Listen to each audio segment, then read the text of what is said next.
Welcome to the Fringe Youth Worker Podcast with TJ and Sonny.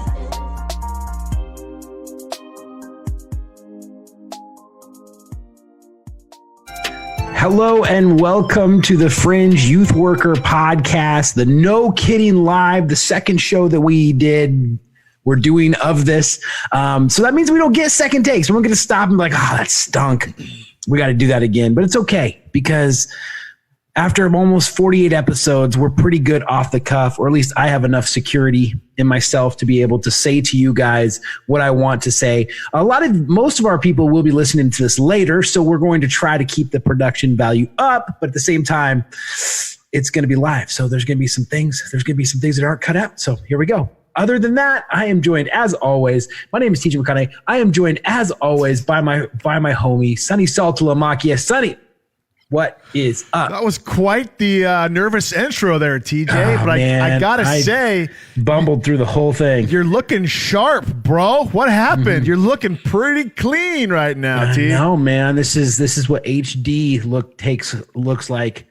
HD, Sonny. That's what it is. Now HD has been out for about 15 years, TJ. So are we just kind of catching up, or what happened? Yeah. You know how the church is like 15 years behind on everything. It's true. This is kind of us right now. You know, it's like the mid 90s when they discovered rap. We just DoorDashed our way to HD, bro. For people listening and who have not been joining us recently, Sonny and I have gotten side hustles as DoorDash, and I'm an Uber Eats driver, and I've just been buying video toys, and it's because you still have a job, right? You still have your full-time job. Yeah, it's just extra. It's free money. It's unbudgeted money, but really should be spending it on debt reduction. But I don't know. Cameras are pretty fun. Cameras too. are cool, bro. Cameras are fun. Yeah. No, so yeah, anyway. so now we're going to turn this into a live show. Are we going to do this every week? Is that kind of the plan? Have we figured out like a day and time, or are we just going to kind of wait it for now? Well, I mean, we're going to have to figure out a day and time in order to get people to actually watch this live stream. So we'll have to go live at 10 o'clock. But right now, I think we're kind of in beta testing, seeing what it's like, how we like it, if it's cool or if it's not cool. I don't know. Do you think it's cool? You having fun, Sonny? Yeah, I think it's awesome, man. I like we used to do live shows with the Raiders, and I think it just brings a different level of engagement with the audience, and I think it allows listeners to the show to really be a part of the show. And so instead of having to listen to it after the fact and then maybe post a comment or something like that, they can real time listen in and then provide feedback or questions and stuff like that. You know, and as we get better, we can have like maybe polls up during the show and stuff like that. We can throw out topics. I'd love to hear from other people, and they hear their fringe stories and stuff like that. You know, and so I think it just opens it up to a whole different way of doing podcasting and stuff like that. So I'm pretty excited too. This is gonna be fun. Yep. I'm excited, and I'm done with all this chit chat. Let's get to the show.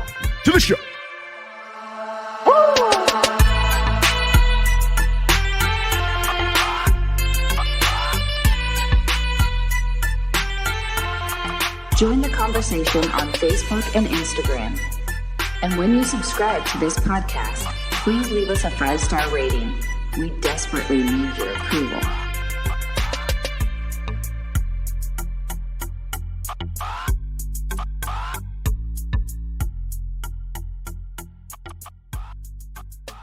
Question of the week. It is time for us to spring that youth worker question, a question that any youth worker who's been in the game for a while should have some answer to. And so I've got a question for you, Sonny. You ready for this? Go Raiders. There's been a lot of talk about essential, necessary, unnecessary. Oils? I want to know from you, Sonny. This is what I want to know. What is something in your line of work, or maybe just in general, that is absolutely unnecessary? Unnecessary? What is something that's absolutely unnecessary? Maybe it's something you do every week that you just like, this needs to go. What is one thing in your youth work that is unnecessary? Okay, I got one for you. So every kid who enters our program, so again, I work for a nonprofit, private nonprofit behavioral health agency. We focus on mental health and addiction work. And for every kid, every client who enters our program, we have to do what's called a MOTS sheet. And the MOTS sheet is this state-based information that the state needs to know all of this information on every kid who comes through the door. So this is like demographics, number of people in the household, number of money in the household, number of dependents in the household. Has the person ever been arrested? Has the person ever had a DUI? Has the person ever blah, blah, blah, blah, blah. And then, drugs of choice. Are they in any self-help groups right now? Age in school or level in school? Just all this stuff. It's just this kind of like, just these kind of lame questions. And then we have to update that like every 45, 90 days. And so a kid comes in, we do it initially, and then every other month or so, we have to update that for the kid. And it takes away from our time to actually be with the kid. And there's always an issue, and it's just a super outdated thing the state makes us do. And it's just kind of one of those things that everybody who works like at the ground level understands this thing is a big waste of time. You understand why it's there, but it's so clunky and so just freaking 1980s. It's just super annoying, man. But yet, it's one of those things that you have to do in order to get to do like the cool work. You know what I'm saying? And for a lot of us in mental health and addiction work, we have to give a note. So at the same time as the MOTS paperwork in general is really annoying to us, TJ, because for every interaction I have with a kid, I have to document what was talked about, what interventions were used, my assessment of him in that situation or her in that situation, and my assessment of the whole entire situation working with the person, and then the plan moving forward. Every single interaction I have, whether it's a phone call, face-to-face, a group, I got to put down an interaction. So for instance, Camp Respawn, which hopefully we get to do that again sometime. After we do camp, the last time we did camp, there was 289 notes we had to write down for all the interactions with the kids for that week. So paperwork in my line of work, TJ, sucks, bro. But it's a necessary evil to do the good work, which is loving on kids. So it is necessary, but it just sucks. Oh, that's what you're 100%. saying? 100%. Well, that's the thing is, my question was, what is something that's absolutely unnecessary? Like, absolutely, if this died tomorrow, can we edit this podcast? No, we can't. We can't edit it. You just right now, that was your answer, but it was a bad answer. It was like maybe a D- answer. So you're just gonna have to live with that. I can give a better one. That's a state that, you know what thing is, you've been priding yourself on day one of coming ready, dang it. Locked and loaded for the questions. No, the MOTS. So the MOTS. Here we are I said again. the MOTS. The MOTS was one. Totally the MOTS. The MOTS. I love how more Italian you get, the more angry you get. Like, I'm not angry. Hey, what the F you talking about, bro? I ain't freaking angry. What are you talking about? No, the MOTS. Your face is so red right now. That's the lighting. Is it? Oh, man. Yeah, the MOTS stuff. We can go without the MOTS. Okay. Go without the MOTS. Go without the MOTS. Okay, so one of the things I've been thinking about is I walked through my youth room for the first time in like 2 weeks yesterday. And I realized like how cool our room is, pool tables and ping pong tables and backlit, stage lighting, soundboards, music equipment, really, really nice stuff. We got like 2 auditoriums. We got an upstairs and a downstairs just for the youth in our church. It's a pretty cool place. It is the coolest youth room I've ever been in charge of. It's very nice. I've seen it. And I walked through there and I had that feeling, oh, this is really, really nice. But then I realized like all these things aren't what youth ministry is. Youth ministry is not a pool table. It's not a couch in the back of a room. It's not a stage or a soundboard or a bunch of instruments or lighting or microphones. I mean, all those things are there to make youth ministry easier. They're supposed to be tools. But at the end of the day, it's not what youth ministry is. And what I've learned through this quarantine is if your fellowship stops when your building stops, then maybe your fellowship never really existed. And I know that's some harsh words right there, but I was watching some other churches and the way they've been responding to quarantine. And some of them, they're pretty big churches and they've been like going after their state officials and their governors and all that stuff. And this isn't a political statement, but I get it. You're probably hurting, you don't want to lay off staff. And there's a lot of stuff that happens, especially in the bigger churches. The problem is that the word of God is not a building. The church is not a building. Mm-hmm. In the beginning, it was never a building. And in fact, when you hear about the churches that are being written about in Acts, they're all houses. There's no buildings, meeting at people's houses. And so what I've kind of saw here, Sonny, is all the things that we depend on regularly when we have regular program, there's like 85% of it is unnecessary.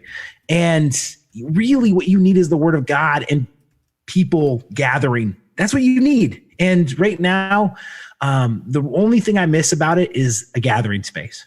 Mm-hmm. But, if they told us that we could gather at a gym as long as we're 6 feet apart from each other and wearing masks, I'd take that over that cool youth room right now, and I think it's a good thing. So my question might sound kind of presumptuous, but buildings, man, they're unnecessary, especially when you're talking about reaching people for Jesus. Buildings, bro, buildings. I had a shirt a long time ago. It said, don't go to church, be the church. And I think you're right. We're finding out, and we have a super nice office space, has all the Xboxes and just cool stuff, and the studio's there and everything like that. But we've actually done better working from home and calling people and doing video conferencing than we actually did in the office and stuff like that. And I think the building makes you lazy. I think the building made us lazy because it was like, they'll come to us. And if they don't show up, well, they must not want the great stuff we can offer. But now we're being forced to call everybody. And sometimes we're calling those kids that maybe we wouldn't normally call because A, they didn't come to us, or B, we'll see them next Wednesday night or something like that, Mm-hmm. So it's forcing us to really engage more and have conversations. And something you said is 100% accurate. It's about the fellowship. It's about the interaction. It's about the relationship. The building is the excuse to have that relationship. Playing pool is the excuse to have that relationship. But it's all about the relationship, And you can strip everything down. And if the relationship is strong, then that will exist. And something we found out, I think this is now the 6th week of doing this, is some of those kids who we thought this might be difficult to do with, they're the ones who they want to talk to us every week. Like we call them up. It's like, hey, what up, man? Hey, what's going on? They're super stoked to hear from us, Yeah. And so yeah, 100%, dude. The building is just the excuse for a place to have the relationship at. My friend Chad Poe tweeted this out the other day, and I think it's just genius. And he said during this time, he's watching and he's seeing that preachers are struggling, but pastors are thriving. And if you don't know the distinction there, if you're somebody who needs to be on stage and needs to be talking and needs to have that all the time, and when that goes away, you don't know who you are, then maybe you've leaned too far into the preaching side of things, and maybe now is the time to start to really dig into the shepherding side of things. There's so many creative things you can do right now that win. And I know that we're like 7 months into this and everyone's like, oh, when's this going to be over? 7 months. 7 weeks. Sorry. 7 weeks into this thing. I don't think it's gonna be over anytime soon. And I think the people who are winning or going to win at this are people who are still putting the creative energy into it. The people who've already gone to that place in their mind where they're like, I'm just going to wait for this thing. I'm going to wait it out. I'm just going to wait it out. Well, you're not going to have much ministry once you start, because there's a lot of ministries who are thriving during this time. Be creative. You can win in the creative. And don't you think that this is also, you've heard a lot of things like, don't waste your crisis. And a politician once said, never let a good crisis go to waste. And now you're starting to see a lot of celebrities come out and say, hey, this is a chance to reevaluate your life and blah, blah, blah, blah, blah. But, I've noticed in my own life, and I've been saying this for a while now, this is a chance to really think about all those things that occupied our time, those late nights at the office, those early mornings at the office. I don't honestly want to go back to work, TJ. Like, I like working from home, bro. It's fun. And I'm still doing all my work, and I'm still working, 8-10 hours a day, but I see my family more. I'm more relaxed. I'm still, getting up and, dressing in my work clothes and stuff like that. So it's not like I'm sitting around in my robe doing my job, but I'm just on my bike 3 times a day. I'm lifting weights, do a couple hours of work, go see the kids, come back, do some more work. And it's just allowed me to kind of refocus in on the work of working with kids on the Fringe versus all the extra stuff that comes with it when you have to go somewhere to do it, So it's cool. And one more thing about that is, I don't know how many times I've heard ministers and pastors say this in cliche, right? They say it because it sounds sexy, but they don't I don't know if they mean it. What they say is this church is not a building. Church is not a building. It's not a building. You know, everyone, and at the same time, we're having like a building campaign, right? Like, and again, I'm guilty of these same things, right? I work at the big church. I got all the nice toys. I've arrived at that place in my life. But man, right now, I'm looking around and I'm thinking, how many of you really believed it? Because the building got taken away. And some of you are kicking and screaming, you know? And right now I want the building to open. The only reason I want it to open because I want to worship next to people. That's it. That's the only thing I'm looking forward to. I'm not looking for the games or the pool or the ping pong. I'm looking forward to what worship is going to sound like the day we get back. That's the only thing I'm excited for. Andrew, you know, Andrew Cruz? Yeah. He had a comment. I think it's great. He says, I think we also have to lean into partnering together with other churches and other organizations like school districts. He states he's been helping distribute meals and is connected to kids and families like he's never met before. And I think that's just it. This is causing everybody to reevaluate how they're doing things and do things outside the box, because when we're comfortable, we're not growing, you know? And we all know that as a person of faith. And so this has caused everybody to be uncomfortable, and it's caused us to really do things in a different way. And we're finding out there's other ways to do it that might be more effective than the way we were doing it, man. Yep, absolutely. Yep, heart over hype.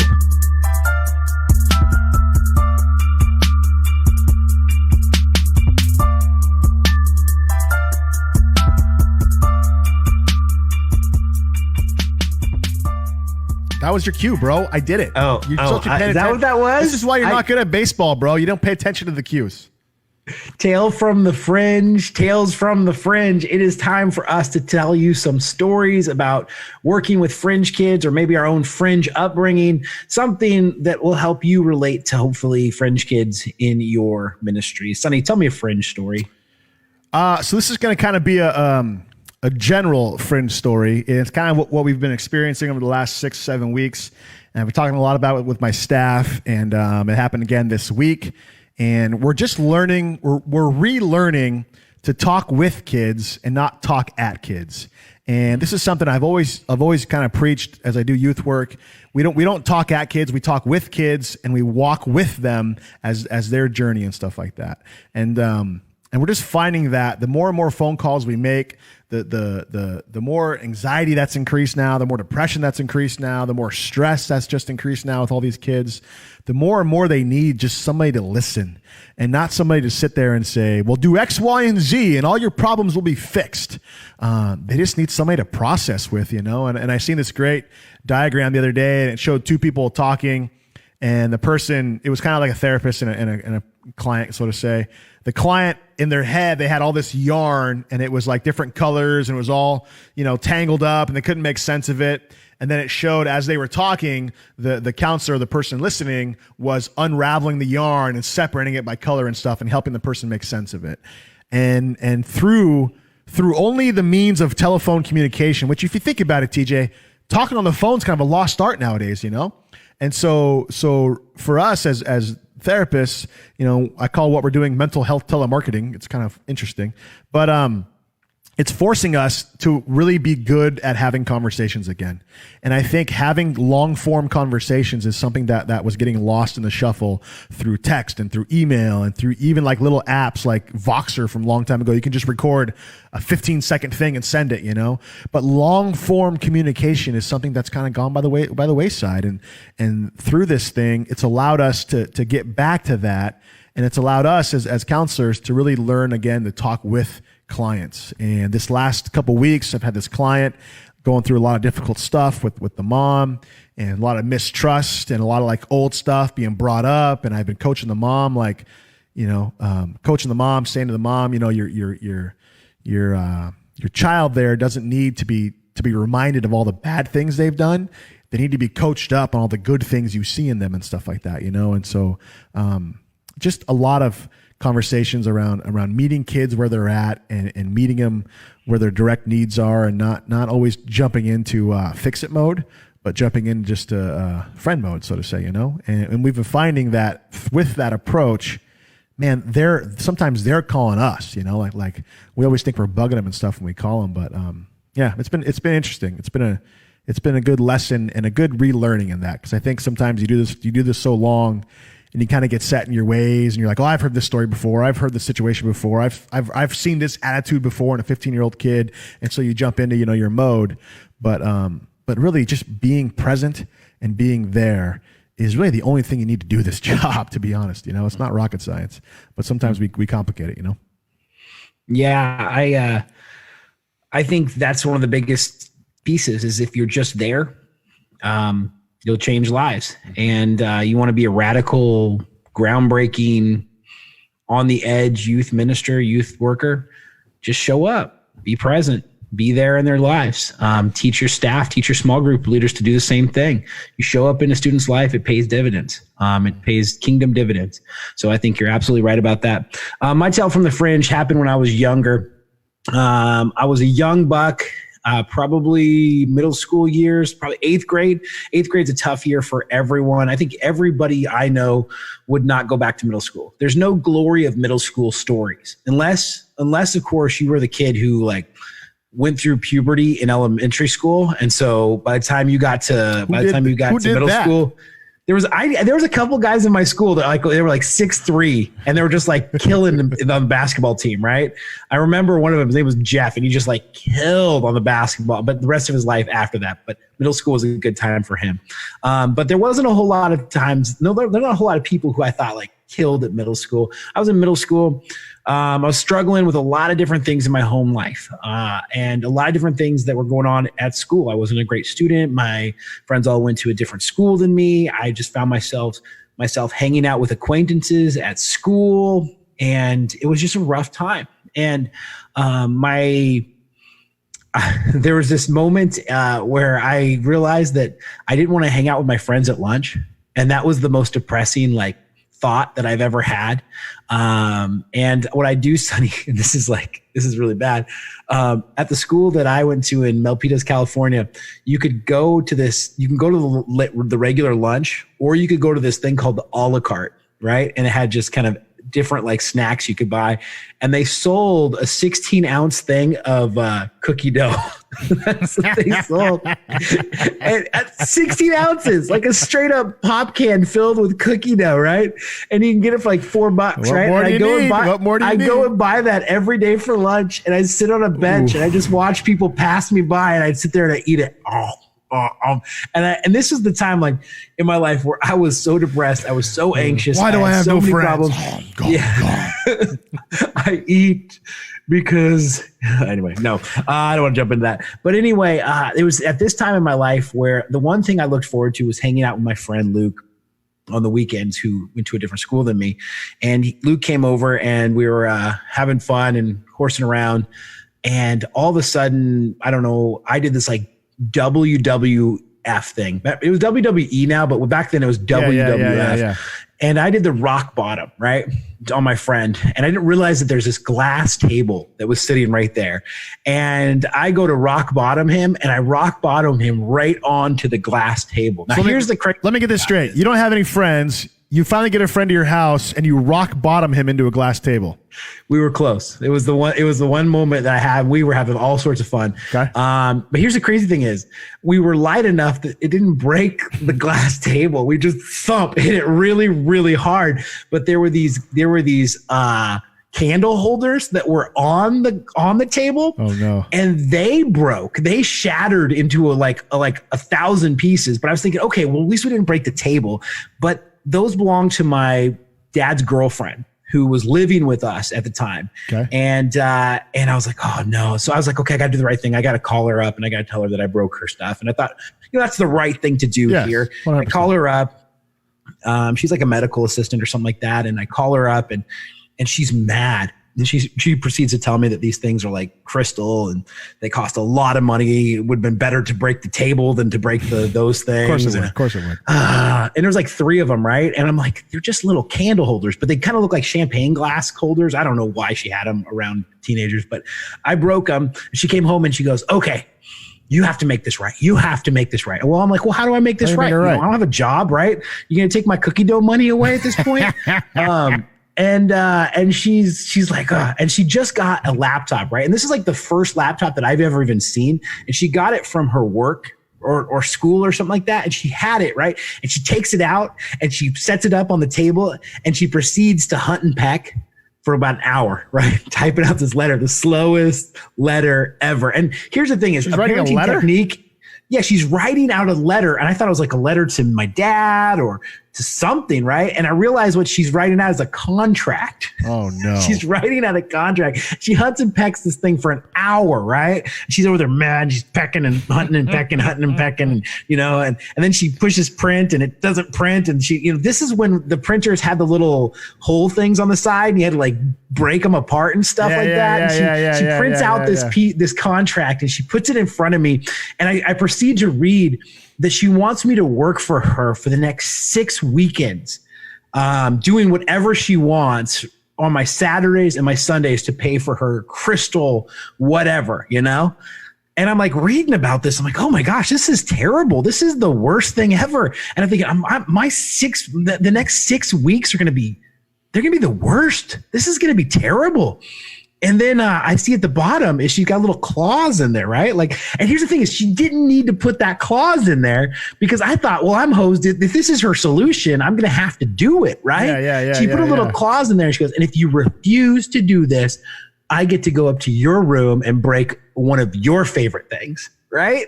And I'm like, that's a no-brainer, bro. That's a no-brainer. That's a no-brainer. I'm sitting there, doing the mental inventory of like, what's in my room? Yeah. Like, is there anything up there that like I'm thinking about like football or a 6 weeks when you're a kid is like a year, bro. Yeah, way. It seemed like the rest of my life at that point. And so I looked at her and I go, I choose option B. And she's like, what's option B? And I'm like, the little thing you wrote here that goes, she goes, I didn't think you'd say that. Right. And she's mad. She's furious because she just completely typed this thing up. She's, and she marches upstairs to my room. We live in this little duplex. And I can hear her like ruffling around. She's like 5 foot nothing. She's super, super short, but she's kind of strong. She's like a little strong woman. Right. And I can hear her rustling around in there. And the only thing that I have of value is my PS1, my PlayStation 1, right? And I'm thinking, oh, she's got my place. She's going to break my PlayStation. Oh, this is going to be the worst thing ever. And I can hear, and all of a sudden I go to the backyard and I can look up into my window and I see that she's getting out of the window. You know how some duplexes where you can get out of the window and you can actually stand on the roof? That's what's going on there.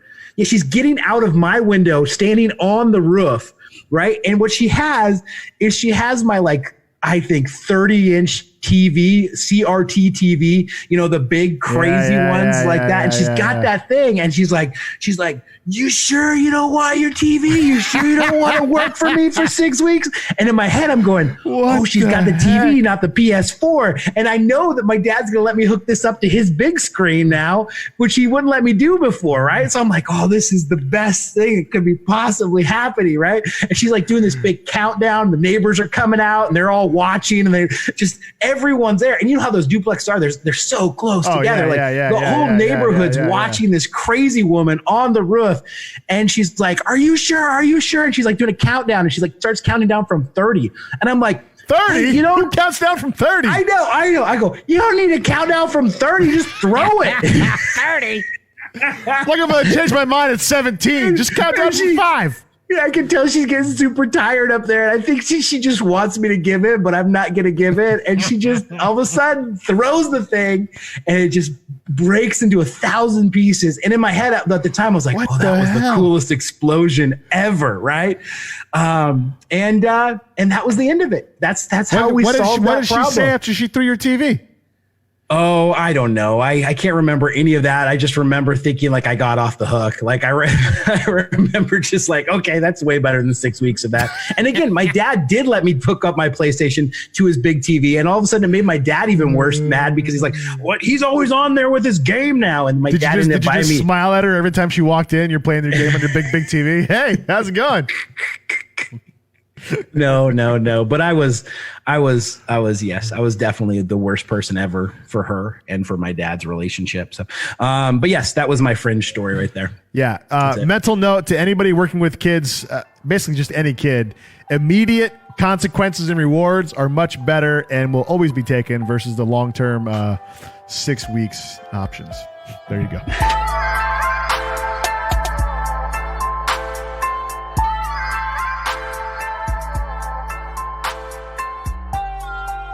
You're still listening to the Fringe Youth Worker Podcast.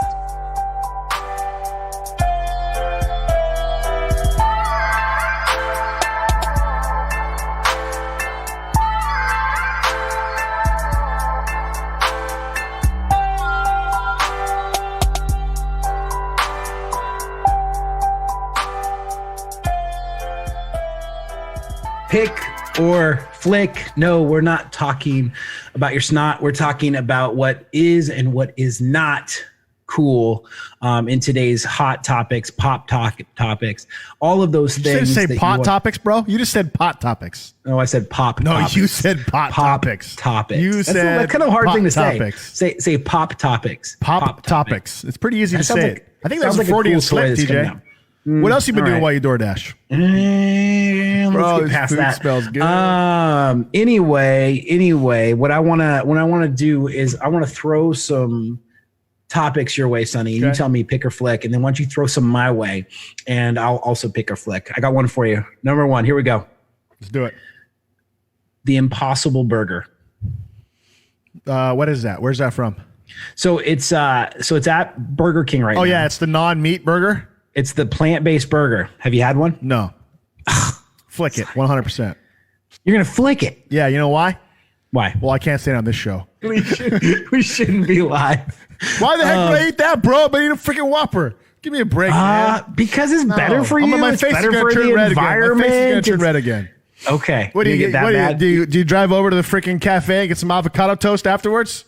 No, I don't do that, but I did try it the other day because I was like, because they had the commercials, they did the marketing thing, so they did the the whole thing you. where it's like they got you.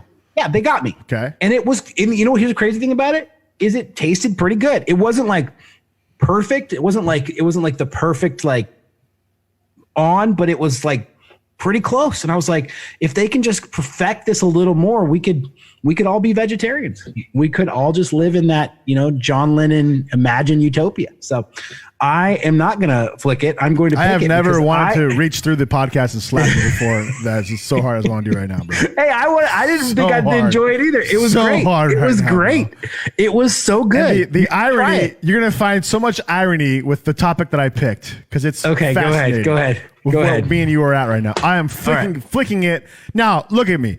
I'm not saying it can't be good, but I'm not going to go out there out of my way and go get one. I might go get one now to see what you're talking about, but I'm not going to try to go eat one all the time. It's not bad, homie. It's not bad. And here's the other thing: is Carl's Jr. just came out with one too. Good for They're Carl's all Jr. kind of going that way. They're all going that way. I went to Carl's Jr. 3 times this week. Got their lettuce wrap burgers. They're still the best lettuce wrap burger and all around. Get the lettuce wrap with the plant-based burger, and then all of a sudden you are just eco-friendly. You're eating a salad. Can't do that. Come on, man. Do that. All right, give me the topic. BBQing.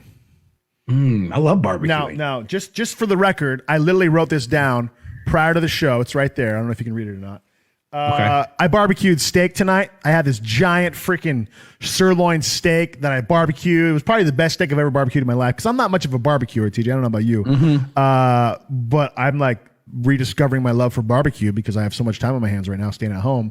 So I barbecued the steak, and it was the best tasting steak I've ever had in my life. Even my kid, Dom, he doesn't even like steak. He ate a whole bunch of it. And I was kind of maxed, and then I didn't have enough to eat for myself. So I'm going to barbecue a whole crap load of steak over the next few weeks while you're over there eating your Impossible Burgers. So my question, my pick or flick to you is, do you pick barbecuing? Of course. Who doesn't pick barbecuing? Well, like barbecuing is one of the great. You're trending in that direction. You can't barbecue plant-based burgers. Yes, you can. Oh, that's the whole thing. Is that's what they're doing at Burger King? They're actually cooking these things. That's gross. Dumb. I want to barbecue a steak. I ain't barbecue. But here's the thing: is like I'm not going completely vegetarian, but I also like am sympathetic towards the whole like we should probably not eat as many animals as we have been eating. And so like now I'm trying to like cut back a little bit on that whole thing. But here's the thing is I love barbecue. I love barbecue chicken. I love steak. I think anytime you're not, you're not going to fast food for a hamburger, you're in a good place. I think that America and barbecue are synonyms. I think that those two things, in fact, one of our favorite events, which you're invited to if we're all out of quarantine again, is to come up here again for the 4th of July. What are we going to do? We're going to go to the lake, and we're going to barbecue, and we're going to get into a boat parade, and we're going to wave American flags around and listen to God Bless America. That's what we're going to do, because that's Are you going to ask your grandfather-in-law to get some plant-based burgers for you while you're there? And what do you think? What do you think his reaction will be? His heart is not okay, Sonny. Like we can't put him through that stress. We can't. He would not like that. They love their meat in that family. Yeah, like, Britt's man. family. There's nothing like a good steak, dude. Come on. Here's the thing: is Britt's family knows how to eat. Whenever we get around Britt's family, the conversation always goes from God to cars. And then to food. Yes. That's it. Cars, food. That's what we talk about in their families, man. That's how it is. Oh man, they love to talk about food. And here's the thing: is they know good food because they can afford it. And whenever we go on vacation with them, I always look at what they order off the menu, because usually we're going to places I've never been to, and I've never been disappointed. It's so good, so good. Yes. Is it my turn? Oh, it's my turn to pick a flick here. My turn. All right. Let's do this one. That one we kind of already covered. Let's talk about The Last Dance, ESPN. Ooh, I've been watching that. I'm caught up, and I'm realizing a couple things though, man. I remember a lot of those games. I remember that time. All right, Sonny, you got to do this without a spoiler. You can't. Some people aren't. You got to critique without the. There is no spoiler, bro. It talks about the Michael Jordan and the Bulls and when they won their championships, dummy. That's already happened. But there might be some things revealed about those teams in the documentary. Okay, but there's no spoilers. It's already happened. Anyway, you know what's funny about that is Britt asked me when we started. Did you just look over your shoulder to see if you're gonna get punched or not? She's not in here right now. You just gave a shoulder look. You're like, hey, you know that look. I'm very like, you know what I'm talking about? I don't have my own pod room right now. She's listening anyway, though. I'm in our bedroom. She's monitoring the chat. She's gonna hear it. Stupid. I know, but she looks over at me as we started it the other night, and she's like, do they win the 6th championship though? And here's the thing is I told her the truth, which was what I shouldn't have done. But I told her it's a very depressing documentary because they get stopped short of winning the 6th championship. Nice. And Perfect. so I let her know the hard reality that Michael Jordan wasn't the greatest of all time because he only got the 5, not the 6. So yes, your wife says that she's monitoring every word and carefully deciding what she'd like to edit out later. So there you go. Anyway, back to the dance. I've been watching it, but TJ, I've been realizing, man, I'm kind of an old dude because I remember those games. I remember when Jordan against the Lakers went up with the right hand, shuffled down to his left hand and did that. I remember going outside as a 10-year-old kid and trying to do that in my yard, thinking I was MJ and stuff. And then watching it, that footage looks so old, bro. With the short shorts. And it looks like our podcast from last week. It looks so freaking old, man. I'm just like, holy crap. But yeah, it's cool. Did they record these on webcams? I know. What was going on? Yeah, right. Did they not upgrade to HDMI and then the post? So it's been pretty cool. I thought it was going to get a little more in depth into the relationships and stuff. And but I mean, it's been all right. And then actually there was a cool 30 for 30 on the Detroit Bad Boys, the Detroit Pistons and the Bad Boys team from that 90-91 season or 89-90 season. Because if you think about the NBA, Jordan and Magic and Bird saved the NBA in the 80s. It brought the NBA back to prominence. And then Jordan came through the 90s and then turned it into that. And then Kobe came in the early 2000s. And then Braun came in the 10s. But sandwiched in between there was the Pistons in 89 and 90. And they weren't supposed to do anything. And it was kind of cool watching the 30 for 30 because it really highlighted Detroit and how, much tough guys they were and stuff. And how really they beat the crap out of Jordan. But really, there would be no Jordan without the Detroit Pistons in that 89-90 season when they won back-to-back titles because they beat Jordan twice, and Jordan learned from that he had to have the tenacity and the grit and the resilience to get through this, to win. He really learned what it took to win through those 2 Pistons losses, and then they came back and they beat the Pistons, went on to win their first championship, and then won 6 straight and stuff. So So yeah, man, the Dash Dance is pretty cool. Good Once stuff. again, our Youth Worker podcast divulges into a sports podcast. but here's how you tie it into youth worker stuff. You know, Yeah. like unless you go through resilience, you're not going to be tough. Like you have to. Like the life is hard. And I've been having a lot of conversations with a lot of these kids lately, and they're just saying, "This sucks. I can't do anything. This sucks. It sucks." I'm like, I agree.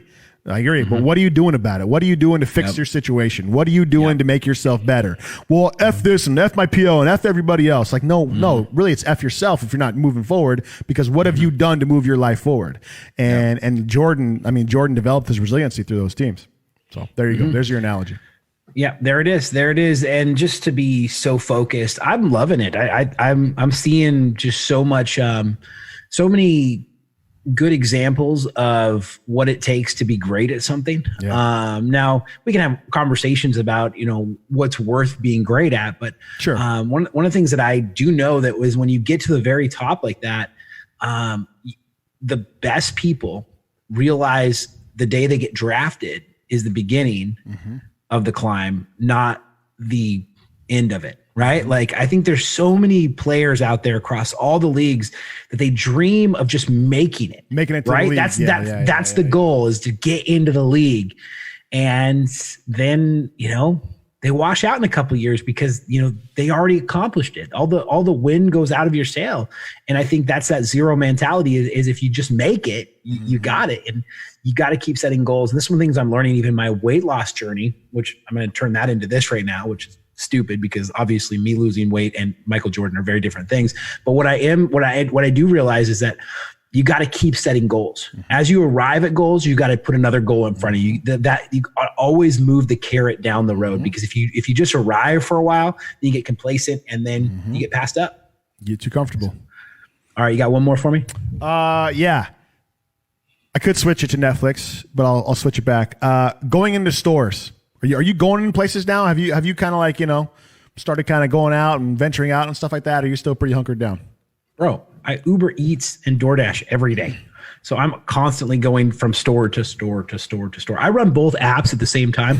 And I have gotten it. Now, Sonny, this is crazy because you think about what we were doing the night 2 weeks ago. Yeah. I've gotten up to the place where last night I made $47 an hour doing it. Nice. And today was slow and I made $42 an hour doing it. I've learned which ones to reject, which stores are slow, which stores are fast. I've learned the lanes you want to be in and how to do it. And man, why don't we do a DoorDash YouTube video and you could outline all that and then monetize it and make some money off of it?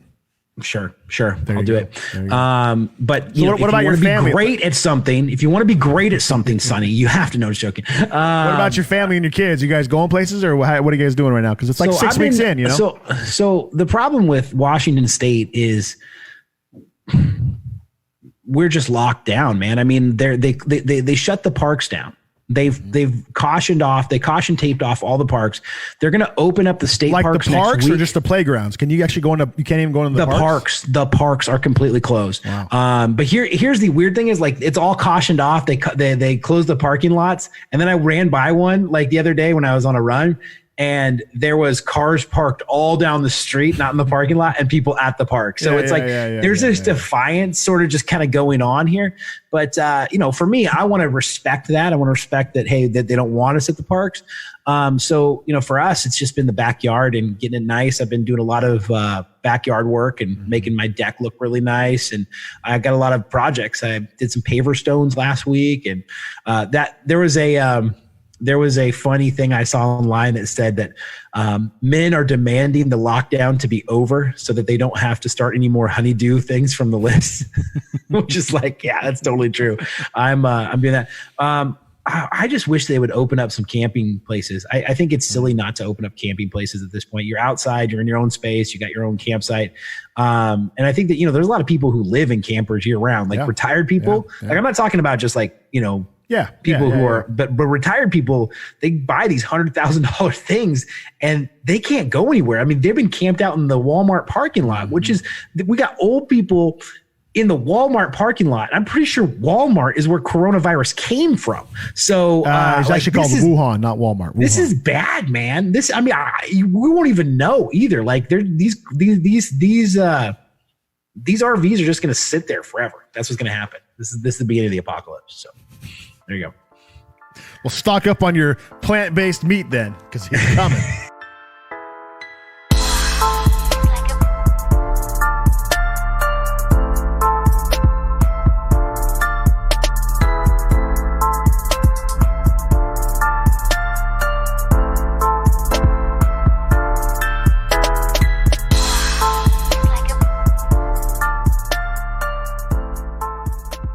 All right. Thank you for joining us again on another live version of the Fringe Youth Worker Podcast. We are so thankful for all of you guys who are chatting in the chat. We're going to get this thing down. And once we get it down, we're going to be on the regular. We've been telling you that for years. But we are going to try to get to the regular spot so that we can actually go live. So you know what the live days are. So you can come in and just watch and be a part of this. We want to go live because we want you to be part of the show. We think that the randos are what make this show so awesome. Seeing you guys commenting on our podcast page on iTunes, our Podbean things, on the different social media outlets. We want to just kind of give you a place for us to just kind of be together, and we want to read your comments live on air, and we want to actually have the discussion. So if you're listening to this later on, which most of you will, know that you need to be checking the socials, because as you check the socials, you're going to realize that there's going to be this live time, and we want you to be a part of this live time. So please join us live for the show. Sonny, you have anything else? I miss sports. Oh, this is the first one. What? That's what? all. What? You miss sports. I miss sports. You don't even know. I just miss sports. Your favorite sport has been over since January. Okay. And if you're a Raiders fan, it's like early January. Have you been seeing that on ESPN? They're putting together tournaments of NBA players playing 2K and then baseball players playing the show. Like that's how freaking crazy the world is right now. It's nuts, dude. It's nuts. Yeah, if you're an e gamer right now, you're loving life. You're thriving. But everyone else, and it's crazy too. Like I saw some NASCAR driver got like in trouble for something he said on a live stream. Yeah. And like it's just, this is just craziness. This time right now is just crazy. But baseball, man, I love baseball so much. The other night, like I started talking to Britt about baseball, and I wasn't even thinking about it. And I was thinking about it. All of a sudden, the memory comes back in, and having my glove and what my glove feels like on my hand, and sitting in the crowd with Max right there, and having the pro players throw us balls before during batting practice. Yeah. What the nachos taste like, and what the crisp air of Seattle feels like when it's ball game night. All game. Of that. Oh yeah, man, it's all there, dude. So overwhelming, homie. Like I almost started to cry, and I don't cry very much. Like we're supposed to go to Vegas for the first game of the Raiders season there, and we've been planning that trip ever since we heard about it, and now it's like, are we even gonna be able to go and stuff like that, But again, it's the relationships around those things that are the most important thing. Mm-hmm. Every year I see my uncle. You've been on those trips. Those are fun trips. It's so fun. So I just miss sports. But it's all good. Anyway, that's it. All right. This is the Fringe Youth Worker Podcast.